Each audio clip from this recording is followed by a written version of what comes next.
오늘 말씀은 요한계시록 2장 12절에서 17절입니다. 요한계시록 2장 12절에서 17절입니다.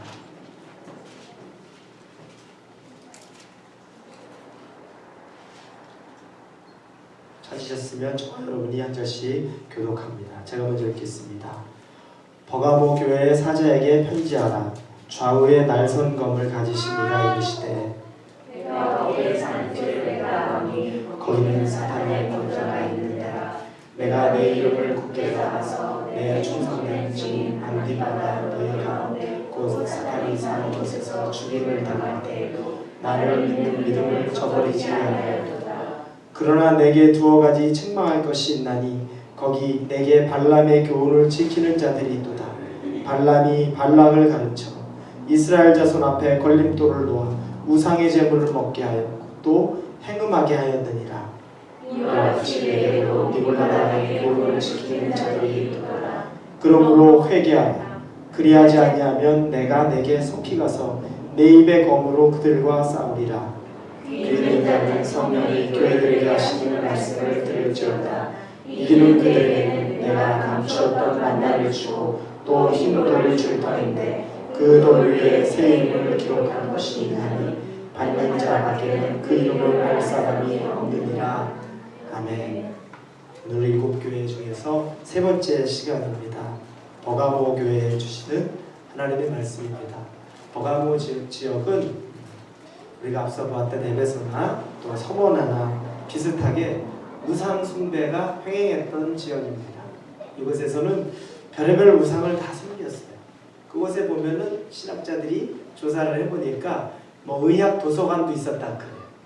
그러면서 의술을 가지고서 또 신을 섬기고 또 풍요의 신도 섬기고 심지어는 주신 술의 신도 섬기고, 그리고 우리가 에베소 교회나 서머나 교회를 봤지만 로마 황제를 섬기는데 이 버가모 지역이 거의 처음으로 황제 숭배 신전이 세워진 곳이라고 말합니다. 그러니 얼마나 많은 우상들이 가득했던 땅입니까? 이곳에 주님이 편지를 보내는 거죠. 이곳에 있는 교회들에게 보냅니다. 그런데 이 하나님이, 이 주님이 이곳에 사는 사람들의 형편이 어떤지도 아시는 거예요. 그래서 13절에 보니까 내가 어디에 사는지 내가 아노니 이렇게 말씀을 하시죠. 우리가 똑같은 말씀드려요. 항상 주님이 아신다는 거예요. 그들이 사는 곳이 어떤 곳인가, 우상이 아주 엄청난 우상들이 섬기고 사는 그 땅, 단 하나의 단어로 표현한 게 있는데 뭐냐면 사탄의 권좌가 있는 곳, 이런 표현을 썼습니다. 사탄의 권좌가 있는 곳, 정말 우상이 차고 넘치는 곳이다. 여러분, 우리가 섬기는 우상, 우리는 주변에서 사실은 우상이라고 막 섬기는 것들 별로 형상 없잖아요. 그런데 그런 우리가 섬기는 우상, 우리가 예전부터 알고 있었던 우상 보면 왜 그걸 섬기지 생각을 하지만 그 배후에는 마귀의 역사가 있다는 거예요. 엄청나게 많은 이 우상들이 있는 곳에는 사탄의 권좌가 있는 곳에 너희가 살고 있다는 것을 주님이 알아요. 영적인 싸움이 치열하고 내가 죽지 않고 내가 살아나야 되려면 마귀를 죽여야 되는 그런 환경에 있다는 것은 주님이 아주 정확하게 아는 거예요. 그리고 그런데 이 땅에 이 버가모라는 지역의 그 교회에 안디바라는 사람이 있었대요. 주님이 얘기해요. 안디바라는 사람이 있는데 이 사람이 순교한 거예요. 그곳 가운데서 성경에는 안디바에 대해서 자세하게 안 나옵니다. 그러나 전승에 보면, 유대 전승 역사적으로 이렇게 쭉 보면 찾아낸 내용들 중에 그게 얼마나 신빙성이 있는지는 모르겠는데 이 사람이 황제 숭배를 거부하다가 아주 끓는 소뚜껑 같은 무쇠 위에서, 달궈진 곳 위에서 그냥 위에 얹혀져 가지고 죽었다는 거예요. 끔찍하죠. 황제를 섬겨야 되는데 섬기지 않다가 순교한 거예요.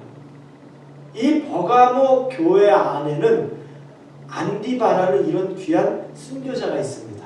여러분, 엄청난 교회의 영광 아닙니까? 그렇죠. 우리 생각해 보세요. 우리 교인 중에 누가 있는데 진짜 주회를 하다가 순교했어요. 그러면 우리 이 몇 세대가 지나가더라도 우리 그런 얘기 안 하겠습니까? 한국 교회에서도 순교자가 나왔던 교회, 뭐 목사님이나 장로님이나 성도님들이나 그런 분들 쭉 보면 그 교회 대대로 우리 교회 순교자 있었던 걸 얘기합니다. 엄청난 역사죠. 주님 앞에 엄청나게 드렸던 충성이죠. 그 교회가 버가모 교회예요. 그러면 주님이 거기서 너희 교회 안에, 너희들 안에 안디바와 같은 충성된 증인이 있었다. 그 칭찬으로 끝나면 좋은데 그렇게 끝이 안 나옵니다. 그리고 책망을 14절, 15절에서 하십니다. 그 중에 첫째는 내게 발람의 교훈을 지키는 자가 있도다. 이렇게 얘기합니다. 그리고 곧이어서 발람이 발락을 가르쳐 이스라엘 자손 앞에 걸림돌을 놓아 우상의 제물을 먹게 하였고 이렇게 말씀합니다. 이 내용들은 민수기 22장 이후에 보면 자세하게 나옵니다. 이제 이스라엘이 광야, 모세의 인도함을 받아서 광야 생활을 쭉 하는데 수가 많잖아요.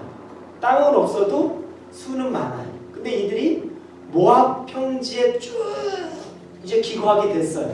근데 그 당시에 모압 왕 십볼의 아들이라는 발락이라는 왕이 모압의 왕인데 이 사람이 이스라엘 백성이 자기 모압 평지 안에 쫙 깔려있는 걸 보고는 두려움을 확 느끼는 거예요. 그러면서 저들을 어떻게 할까 생각해낸 게 그 당시에 아주 유명한 신령한 주술사 중에 한 명인 발람이라는 사람을 초청합니다. 그렇게 해서 발람이 와서 주술사니까 저 이스라엘 백성들이 보이는 높은 곳에 올라가서 이스라엘 백성들을 향해서 저주를 퍼부으면 그들이 저주받을 것이다. 그 생각을 해서 자기의 신하들을 보내서 발람을 초청합니다. 근데 발람은 벌써 하나님의 계시가 임했어요. 하나님을 믿는 사람이어서가 아니라 주술사였는데 하나님의 계시가 임했어요. 하나님, 그래서 우리가 잘 아는 나귀를 타고 갔는데 나귀가 갑자기 막 멈춰서고 나귀가 말을 하고 뭐 이랬던 일이 있는 겁니다. 가지 말아야 될 곳에 가는 거죠. 신하를 보내서 발람을 데려올 때 발락이 내건 조건이 엄청나게 많은 재물을 주겠다. 네가 원하는 건 다 주겠다. 와서 저들을 저주만 해라. 이 얘기를 합니다. 근데 왔는데 저주하려고 높은 곳에 올라가서 보니까 하나님이 주시는 계시는 저주가 아니에요. 축복이라는 거예요. 3번에 걸쳐서 저주를 하려고 그러는데 축복을 하고 축복을 하고 축복을 하고 그래 발락 이 모압 왕이 화가 나죠.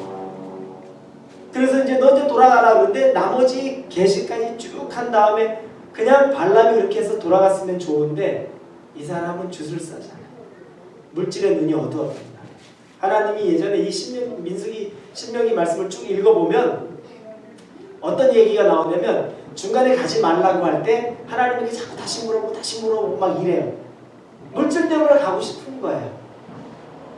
그러니까 이 사람이 가면서 그냥 가지 않고 한 가지 얘기해주는 장면이 나와요. 그게 민수기 24장 14절에 이렇게 표현되어 있습니다. 이제 나는 내 백성에게로 돌아가거니와 들으소서. 내가 이 백성이 후일에 당신의 백성에게 어떻게 할지를 당신에게 말하리이다. 내가 하나 팁을 줄게. 앞으로 어떻게 하면 이 백성을 이렇게 좀 넘어뜨릴 수 있을지. 왜냐면 자기가 저주는 할 수가 없는 거예요. 대신에 자기의 잔꾀를 준 거죠. 그게 뭐냐면 이 모압 백성들이 이스라엘 사람들을 문화적으로 초대하고 자기의 관습으로 초대해서 그 가운데서 자기들과 비슷한 신을 섬기고 문화적으로 동화시키는 거죠. 이런 정책을 이야기를 해줍니다. 근데 실질적으로 그 일들이 효과를 발해요. 그래서 민수기 25장 1절에서 3절 보니까 어떤 일이 일어났냐면 이스라엘이 시딤에 머물렀더니 그 백성이 모압 여자들과 음행하기를 시작하니라. 그 여자들이 자기 신들에게 제사할 때 이스라엘 백성을 청하매 백성이 먹고 그들의 신들에게 절함으로 이스라엘이 바알부올에게 가담한지라. 여호와께서 이스라엘에게 진노하시니라. 시작이 이 모압 여인들, 그 여인들이 이스라엘 남자들을 초청해서 교제하기 시작하고 그리고 그들이 같이 예배드리는 그 신전에서 바알신을 음행하며 섬기는 일들을 같이 하면서 완전히 문화적으로 육신과 정신과 영적으로 음행하게 만드는 일들을 했던 겁니다. 이게 바로 발람이 발락 왕에게 주었던 꾀라는 거죠. 그 일들에 대해서 주님이 말하는 겁니다. 네가 이 버가모 교회 너희들이 발람의 꾀를 따라서 발람의 가르침을 따라서 음행하고 있다는 이야기를 합니다. 그 당시에 이 음행이 얼마나 심했냐면 그 모세 때 아까 말한 때 하나님이 이 모압 백성들과 그 여인들과 음행하지 하나님이 연병이라고 말하죠. 그 연병을 전염병을 내리시는 거예요. 그래서 하나님 앞에 이제 막 겸비하고 회개해야 되는데 그때 시므온 지파 중에 족장 중에 하나 시므리라는 사람이 있는데 그 사람은 다 하나님 앞에 이제 회개하고 막 우리가 죄졌다 이러고 있는 차에도 이방 여인을 데리고 자기 방으로 들어가서 거기서 음행을 합니다. 완전히 마귀에게 씌우니까 사람들이 보는 앞에서 그 일을 합니다. 그래서 아론의 손자인 비느하스가 창을 들고 그 방에 들어가서 그 남자와 음행하고 있던 남자와 여자를 창으로 그냥 둘이 하나가 되도록 찔러서 죽이는 일이 있었던 거죠. 그로 인해서 하나님이 징계를 멈춰서 24,000명이 죽었다고 얘기합니다.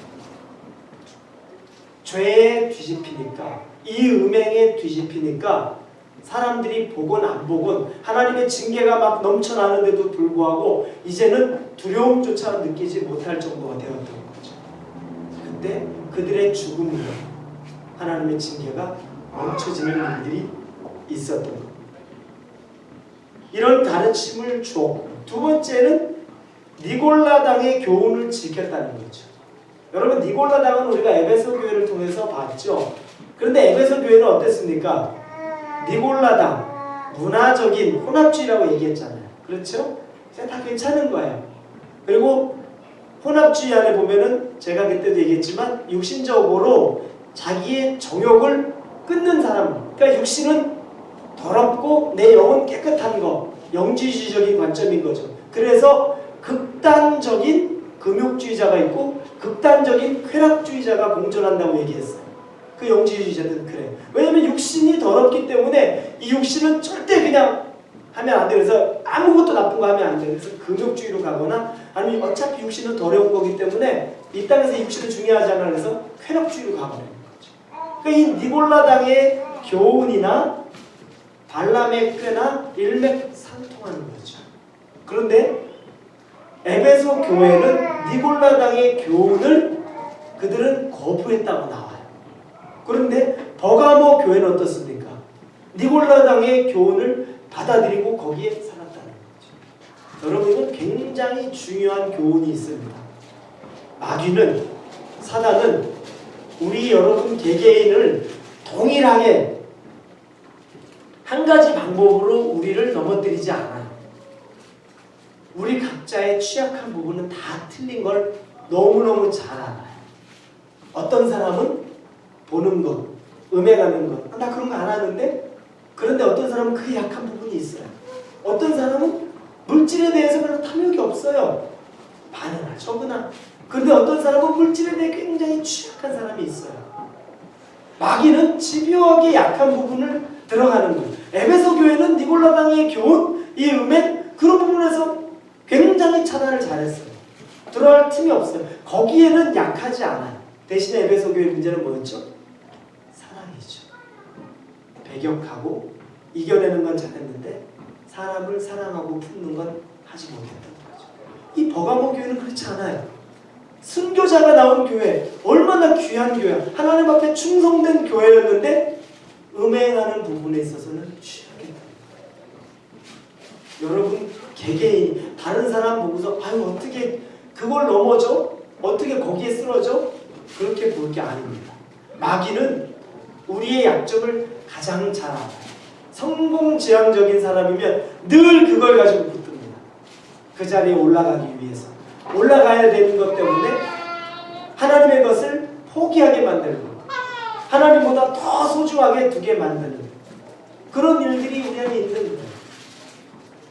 자, 이렇게 해서 이 마귀의 더러운 괴계 안에 넘어갔다고 예수님이 책망을 합니다.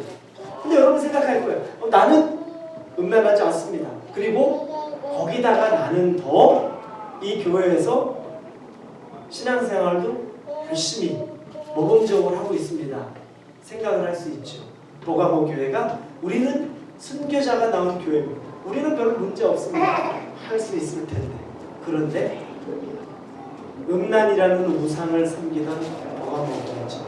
우리 안에는 어떤 우상이 있는지를 반드시 볼 필요가 있어요. 팀 켈러 목사님이 내가 만든 신이라는 책에서 아주 정리를 깔끔하게 해준 내용들이 있습니다. 거기에 그 목사님이 이 세 가지, 네 가지 정도로 이렇게 얘기해요. 첫 번째 뭐냐면 우상을 보는 거예요. 첫 번째는 우리의 생각을 점검해 본다는 거예요. 생각을 점검하는 거예요. 그러면서 윌리엄 템플 대주교 이야기를 합니다. 혼자 있을 때 하는 일이 곧 당신의 신앙이다. 여러분, 우리는 다른 사람 있을 때는 죄 안 져요. 그런 사람들 별로 있지 않아요. 근데 진짜 나 혼자 있을 때 내가 무슨 생각하고 있을까? 아무도 없어요. 가장 여유롭고 가장 편안하고 누구에게도 습박받지 않는 그 혼자 있을 때 무슨 생각을 하고 혼자 있을 때 무슨 행동을 하십니까? 그걸 점검해 보라는 거죠. 그러면 내 우상이 조금 어떤 것인지 드러날 수 있는 거예요. 심지어 여러분 기도할 때에도 걸어가고 운전하고 생각할 때도 문득문득 가장 많이 머리에 들어오는 것이 무엇입니까? 제가 그 책을 쭉 읽다가 제가 생각을 해보니까 정말 공감이 너무 많이 가요. 내가 생각에 사로잡혀 있는 것이 지금 내가 하나님보다 더 많이 생각하는, 하나님이 볼 때는 우상이겠구나. 그런 것들이 막 잡히는 것들이 생겨요. 그래서 첫 번째는 생각이 어디에 흘러가고 있을지. 그러고 보니까 진짜 기도하고, 저는 이제 걸어다니면서 밤에 이렇게 기도를 막 많이 한다 그랬잖아요. 근데 그때도 내가 생각하는 게, 기도하고 있는데 기도하면서 생각드는 게 있어요. 근데 딱 보면 내 관심사가 기도하는 그 시간에도 들어가 있는 걸 느끼게 되는 거죠. 두 번째 얘기를 하면서 뭐냐면 돈을 어떻게 쓰고 있는지를 보라는 거죠. 우리는 마태복음 6장 말씀 잘 알죠. 내 보물이 있는 그곳에는 내 마음도 있느니라. 돈 쓰는 걸 보면 흐름을 알 수 있다는 겁니다. 내가 어디에 많이 제일 지출하고 있는 것이, 주님의 일에, 아니면 내가 쓰고 싶은 곳, 내가 소비하고 싶은 것이 어디에 있는지 냉정히 살펴보는 거죠. 근데 이 돈이란 부분에 있어서 보니까 삭개오가 생각나요. 삭개오가 예수님 만나기 전에는 그 사람은 온갖 수모를 다 겪으면서 돈 모으는 게 최고의 자기의 목표였잖아요. 사람들이 자기를 비난하면 비난할수록 더 돈에 집착했겠죠. 그래란 일이죠. 나는. 근데 그 사람이 예수님 만난 다음에 했던 첫 번째 행동이 뭡니까? 자기에 있는 것 중에 자기가 부정하게 받은 것이 있으면 내배나 내가 다 갖고 가난한 자에게 돌보겠습니다. 은혜가 임하고 예수를 만났을 때 돈의 흐름이 완전히 바뀌는 게 보입니다. 실질적으로 그렇죠. 부자 청년도 예수님에게 나옵니다. 나는 괜찮은 신앙인이고 나는 다 했습니다. 예수님이 그에게 그래, 그러면은 네가 가지고 있는 모든 재물을 팔아 가난한 자들에게 나눠주고 나를 따르라 할 때 근심하고 돌아갔다고 말하죠. 정반대 선택을 하죠. 내려놓지를 못해요. 왜냐하면 그는 율법으로는 내가 확신을, 주님으로부터 너 신앙 좋네라고 확신을 얻을 수 있다고 생각해서 예수님을 찾아갔지만 진짜 예수님을 만나서 예수님의 제자가 되지 못했던 것, 그 결과가 가만 보니까 그 물질 포기를 못해요. 근심하고 돌아갔대요. 눈을 마주치고 대화를 했는데도 구원을 받지 못한, 얼마나 큰 비극입니까? 쓰는 걸 보니까 그렇게 나와요. 여러분, 저나 여러분도, 우리 교회도 마찬가지. 우리 교회의 돈의 흐름을 보면 우리 교회가 하나님 앞에 어떻게 쓰이는지가 보이겠죠. 제가 누누이 얘기했죠. 하나님이 우리에게 부어주시는 귀한 헌금들, 그 헌금들을 어떻게 빨리 흘려보내야 될까? 마음이 급해지는 이유가 생길 수밖에 없는 거예요. 거기를 보면 우리 교회가 나아가는 방향이 정확하게 보인다는 거예요. 하나님의 교회인가? 하나님이 쓰시는 교회인가? 아니면 그걸 근심하면서 우리가 먹고 마시고 우리의 즐거움을 위해서 모든 재물을 다 사용하고 있는 것입니다. 여러분, 개인으로도 반드시 점검해 보셔야 돼요. 자, 이렇게 보니까 저는 생각도 그렇게 괜찮아요. 그리고 저는 돈도 제가 쓰는 거 좀 리즈너블하게 제가 잘 쓰고 있는 것 같아요. 그런 우리, 이 괜찮은 신앙인이라고 생각하는 우리 자신의 모습 속에서 한 가지 다시 봐야 될 것이 뭐냐면, 세 번째가 하나님 앞에 드렸던 기도가 응답되지 않았을 때, 이 얘기를 꺼냈는데, 이 말씀을 읽으면서 제가 그 책을 읽는데 진짜 탁 쳐지더라고요. 뭐냐면 하나님 앞에 기도를 드렸어요. 하나님께 구한 거죠. 근데 그게 응답되지 않았어요. 실망 안 할 사람 있겠습니까? 실망되죠. 순간 낙심되죠. 그런데 그 기도가 이루어지지 않았을 때 분노하고 있는가? 그 기도가 이루어지지 않는 것 때문에 깊은 좌절로, 깊은 낙심으로 빠져들어가 있지 않은가? 그 사람이면 내 안에 하나님 외에 다른 우상을, 그 기도 제목이 우상일 수 있다는 거죠. 여러분 어떻습니까? 기도 응답 안 돼서 좋은 사람이 있습니까? 기도 응답 안 됐다고 기뻐서 춤추는 사람 아무도 없죠. 그러나 거기서 빨리 나올 수 있는 사람이 있죠. 왜 그렇습니까? 내가 기도했던 것보다 더 귀한 분이 하나님이라는, 우상은 뭐죠? 하나님보다 더 소중한 게 우상이죠. 하나님보다 더 귀한 것, 하나님보다 더 사랑하는 것이 우상이에요. 우상을 여러분 지금 막 전하고 이런 것 아니라, 우상이 악하진 않아요. 가만 보면 대부분 선하고 좋은 것이에요. 잘 사용하면. 그런데 언제 우상이 됩니까? 하나님보다 더 사랑할 때 그렇게 되는 거잖아요. 앞설 때잖아요. 근데 기도했는데 기도가 이루어지지 않을 때 하나님에 대한 분노를, 좌절을, 낙심해서 헤어나오지 못해서 난 더 이상 이제 하나님에게 기도하지 않을 거예요. 하나님이 어떻게 그럴 수 있어요?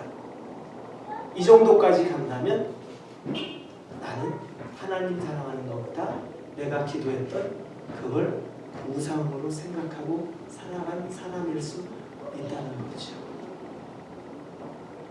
여러분이 한번 개인적으로 적용을 한번 해보세요.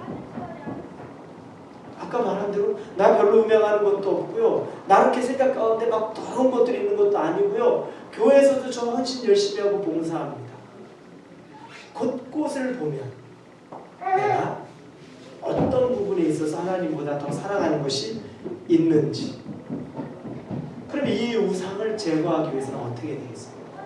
마음 안에 하나님보다 더 사랑하는, 골로새서 3장 1절에서 3절에 보면, 그러므로 너희가 그리스도와 함께 다시 살리심을 받았으면 위의 것을 찾으라.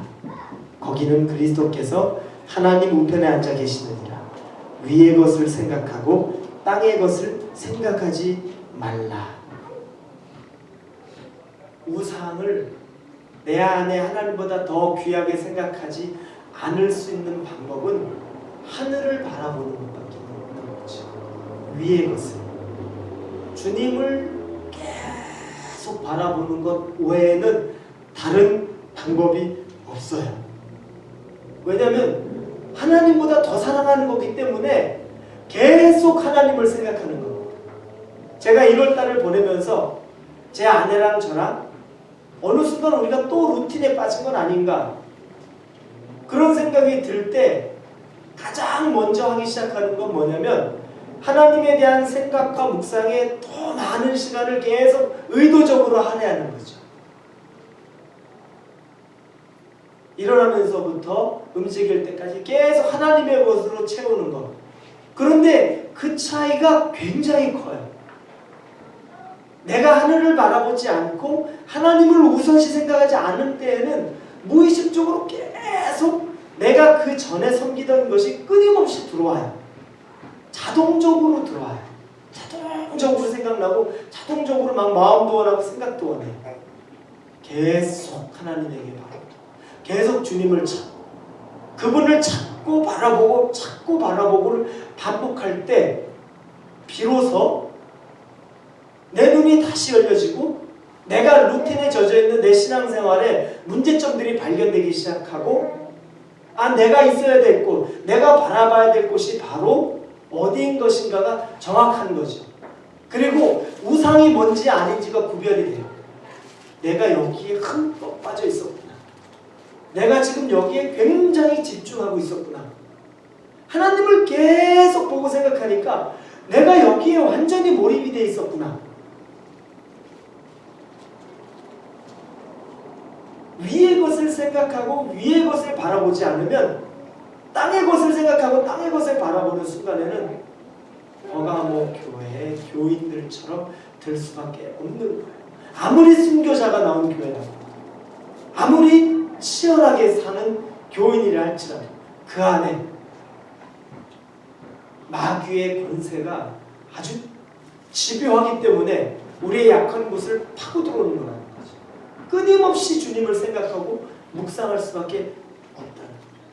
그리고 예수님이 그 교인들 가운데 회개를 촉구합니다. 16절에 보니까 그러므로 회개하라. 그리하지 않으면 내가 내게 속히 가서 내 입의 검으로 그들과 싸우리라 말합니다. 회개하라. 회개를 생각하면 억지로 끌려가는 것들을 생각하죠. 아까 모세 하나님이 연병을 내려서 전염병을 내려서 그들을 다 죽일 때 막 울며 불며 어떻게 하지 어떻게 하지. 회개는 우리의 뜻과 마음이 돌이키는 거예요. 그래서 어찌할꼬 하는 마음은 정상적이에요.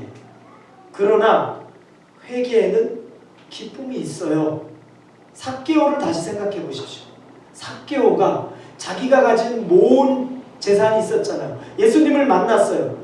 자기가 예수님에게 딱 만나서 그분과의 이 교착점에서 이제 예수님의 백성 되는 그 시작점이 딱 되자 본인의 마음 안에서 회개가 일어나는 거예요. 그러면서 그게 물질에 대한 걸로 표출되는데 이거 가지고 난 어렵게 모았는데 주님 꼭 이걸 드려야 됩니까? 아니에요. 4배를 드린다는 의미는 뭡니까? 율법에서 4배를 드리도록 돼 있죠. 그런데 그 마음 안에는 기꺼이예요. 아깝지 않다는 거예요. 왜냐하면 예수님과 만났고 예수님을 통하여 내가 이제 어떻게 살아가는지 무엇이 중요한지를 알았기 때문에 내가 그동안 붙잡고 있었던 이 우상을 자연스럽게 내려놓는데 그게 기쁨이 되는 거예요. 기꺼이 되는 거예요. 삭개오는 회개의 기쁨을 경험한 거예요. 그게 자기가 드릴 수 있는 자기가 지었던 죄에 대한 걸 내려놓으면서 그 기쁨으로 드리는 거죠. 여러분, 그래서 우리가 회개한다 억지로 끌려가지고 혼날까봐 그게 아니라 회개는 기쁨일 수밖에 없는 거죠. 더 나아가 왜 기쁨이겠습니까? 하나님이 나를 억지로 멈추었어요. 나를 치셨어요. 나를 힘들게 하셨고 나를 딱 차단시키셨어요. 왜냐? 뜻을 돌이키게 하기 위해서. 그런 일이 있으면 우리의 삶은 어려워요. 그렇게 멈춰졌었을 때 삶은 어렵지만 하나님에게 집중하면 뭡니까? 곧이어 회개함과 동시에 감사가 나와요. 하나님이 나를 멈추지 않았으면 제가 어디까지 갔을까요? 나는 아마 끝까지 갔을 텐데 나를 이렇게 멈춰주기, 나를 이렇게 스탑시켜 주셔서 감사합니다. 차라리 나는 여기서 아프고 멈추는 게 낫지. 더 멀리 내가 가는 것보다. 여러분, 바로 이게 회개의 기쁨이라는 거죠. 주님이 이렇게 회개를 촉구해요. 억지로 끌려오는 것처럼 하는 것이 아니라 잘못된 길에서 돌아가는 순간에 다시 하나님과의 만남이 있는 것을 기뻐하고 나를 버리지 않으셨구나. 나를 포기하지 않으셨구나. 이게 감사한 거죠. 이렇게 기쁨으로 회개한 난 이후에 우리의 마음은 비어졌죠. 내 안에 우상이 드러나서 그걸 청소하고 깨끗이 비워놨습니다. 그러면 어떻게 해야 됩니까?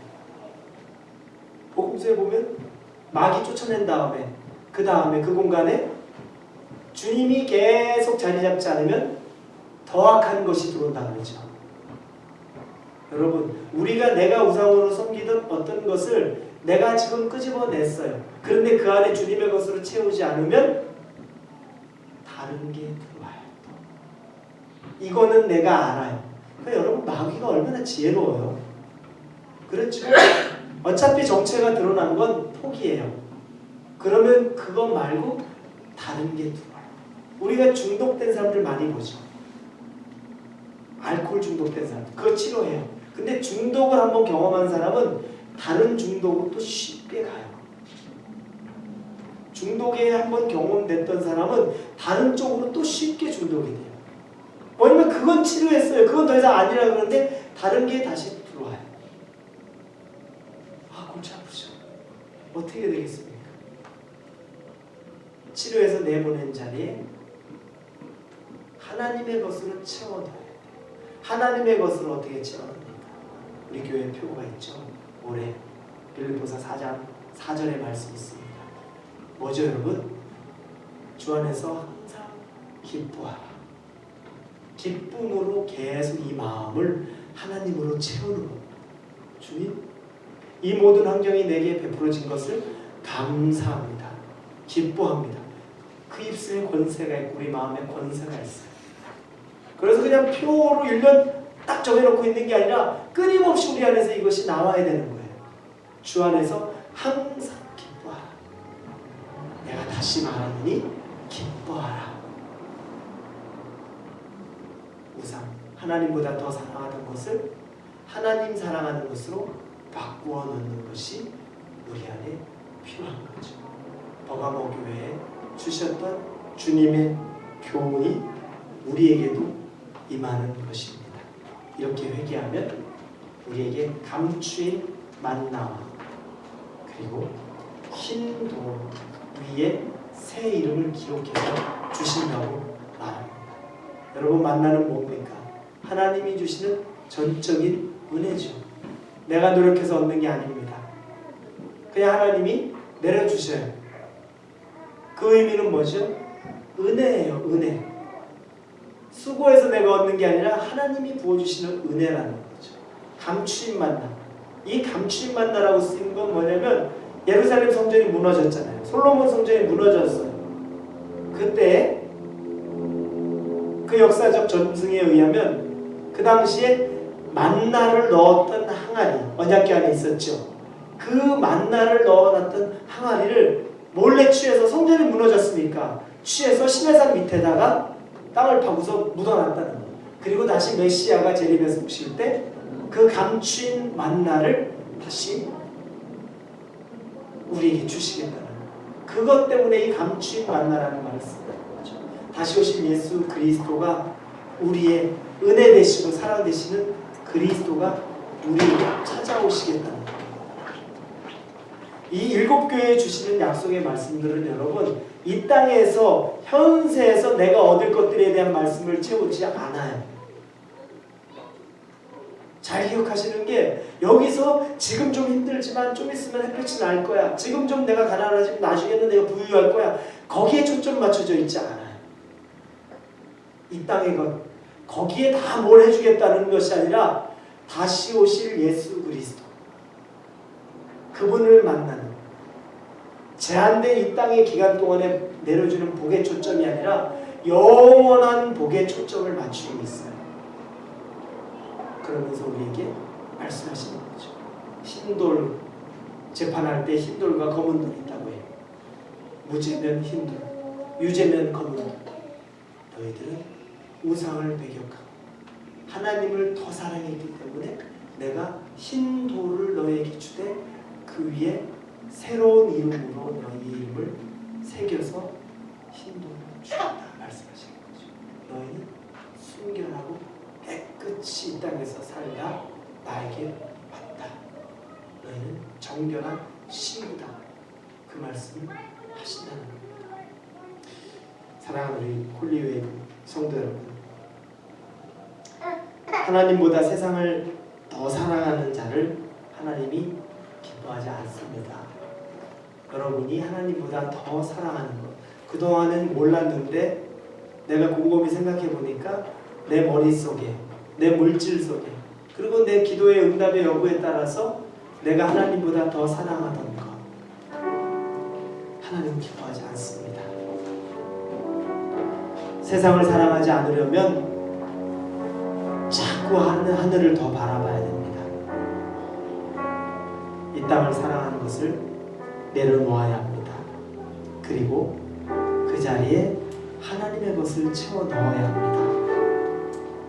그리고 주 안에서 항상 기뻐하십시오. 기도가 이루어진 것도 기뻐하고 기도가 이루어지지 않은 것도 기뻐하고 하나님보다 사랑하는 것이 더 없는 여러분이 되기를 원합니다. 우리 이 시간에 같이 기도할 때 하나님, 내 생각과 물질이 하늘의 생각과 하늘을 향한 물질이 되게 하여 주옵소서. 우상을 사랑하는 공간에 하나님을 사랑하는 공간으로 채워 주시옵소서. 여러분이 알고 있는 여러분의 우상들을 제거하며 미워하며 하나님의 것으로 채워놓으며 우리 다같이 주여 한번 부르짖고 기도합니다. 주여! 아버지 하나님 성령이 빛을 비춰주실 때 내 생각 가운데 나를 지배하고 있는 것이 있습니다. 심지어 내가 기도하는 가운데도 그 생각이 들어옵니다. 어떻게 하면 내가 이것을 할까? 어떻게 하면 내가 이것을 가질까? 어떻게 하면 저것을 할까? 그 생각이 자녀일 수 있고, 그 생각이 나의 직장일 수 있고, 그 생각이 나의 물질일 수 있고, 그 생각이 나의 취미일 수 있습니다. 하나님보다 더 사랑하는 것입니다. 내가 수없이 내 물질을 쓰면서 그곳에 쓴 것은 하나도 아깝지 않게 주저하지 않고 썼는데 하나님을 향하여 드려지는 물질은 늘 손이 떨렸고 늘 하나님 앞에 드릴 때에는 아쉬움이 남았던 것. 하나님 삭개오는 주님을 만난 이후에 자기의 삶을 드리는데 기꺼이 드렸으며 회개의 기쁨을 맛보았습니다. 내 것을 내려놓으면서도 기쁨을 맛보았던 것이 삭개오의 모습입니다. 하나님, 내 안에 있는 우상을 내려놓으면서 우리 안에 하나님 기뻐할 때, 회개를 하나님 앞에 할 때 우리의 마음이 기쁨이 있게 하여 주옵소서. 참된 회개는 기쁨입니다. 억지로 끌려서 혼날까봐 강압적으로 눌려서 하는 것이 잘못됐다고 말하는 것이 아니라 하나님 기꺼이 감사합니다. 나를 멈추게 해주셔서 감사합니다. 이 정도에서 내가 스탑되게 해주시니 감사합니다. 하나님, 내가 하나님의 자녀인 것이 확실합니다. 하나님이 내게 이렇게 보여주시니 확실합니다. 하나님, 내가 하나님 앞에 기쁨으로 회개합니다. 그리고 그 자리 가운데 내가 정결하게 씻었던 내 우상의 자리 가운데 이제 하나님의 사랑으로 채워 넣습니다. 하나님의 사랑으로 채워 넣습니다. 하늘의 것을 생각하고 위의 것을 바라보고 위의 것만을 추구합니다. 땅의 것을 생각하고 땅의 것을 바라보지 않습니다. 그리고 늘 기뻐합니다. 기도가 이루어지는 것도 기뻐하고 때로는 끊임없이 기도해도 이루어지지 않는 것도 기뻐합니다. 내게 응답되지 않는 것 때문에 내가 분노하거나 심한 좌절을 느끼거나 절망을 느끼지 않습니다. 왜냐하면 그것이 하나님보다 더 소중한 것이 아니기 때문입니다. 그 크신 하나님의 사랑은 내가 이 땅에 사랑하는 그 어떤 것보다도 더 귀한 것이기 때문에 지금 이루어지지 않는 기도를 할지라도 절망하지 않습니다. 하나님 아버지, 버가모 교회는 순교자를 배출한 교회입니다. 마귀의 권자가 있는 치열한 곳에서 영적인 싸움을 싸우면서 하나님 앞에 죽음으로 충성된 교인을 배출한 교회인데, 그 안에 어느 순간 세상을 사랑하는 음란한 마음이 들어와서 하나님과 세상을 동시에 사랑할 수 있다고 생각하며 살았던 그 교회의 주님이 말씀하십니다. 그건 불가능하다. 그건 음란한 것이다. 너희 안에 있는 나보다 더 사랑하는 것들, 그 우상과 같이 섬기는 것들을 제하여라. 끊임없이 네 머리 안에서 들어있는 나를 생각하는 것보다 훨씬 많이 더 생각하는 그것들을 제어하고, 나에게 드리는 물질보다도 취미와 생활의 즐거움을 위해서 쓰는 물질에 대해서도 다시 점검하고, 기도하는데 기도가 이루어지지 않는 것 때문에 절망하고 분노하던 그 모습에서 돌이키게 하여 주옵소서. 그리고 그 공간은 하나님에 대한 사랑으로 가득 채워서 베푸신 모든 것을 항상 기뻐하고 즐거워하게 하여 주옵소서. 버가모 교회에 주시는 교훈이 우리 교회도 주시는 교훈이고, 우리 모든 여기 있는 우리의 삶, 개인의 삶 가운데도 주시는 동일한 교훈입니다. 하나님만을 사랑하고 섬기기를 작정합니다. 예수님의 이름으로 기도합니다.